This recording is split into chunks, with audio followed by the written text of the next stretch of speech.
So here's the example from the last lecture.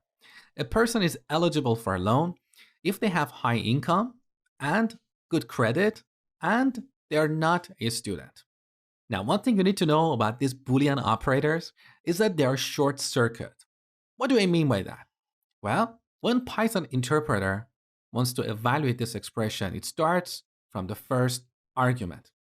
If this is true, it continues the evaluation to see if the second argument is also true. So it continues the evaluation all the way to the end of this expression. However, as soon as one of these arguments is false, the evaluation stops. Let me show you what I mean. So if I change high income to false, when Python interpreter sees this expression, it starts here. It knows that high income is false, so it doesn't matter what comes after. The result of this entire expression will always be false because at least one of the arguments or one of the operands is false.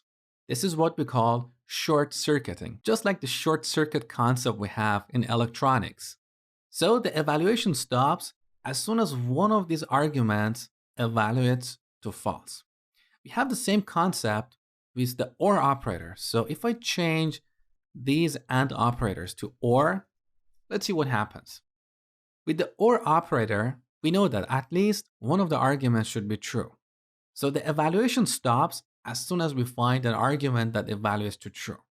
In this case, when Python interpreter evaluates this expression, it sees that high income is false, so it continues the evaluation, hoping that the next argument will be true.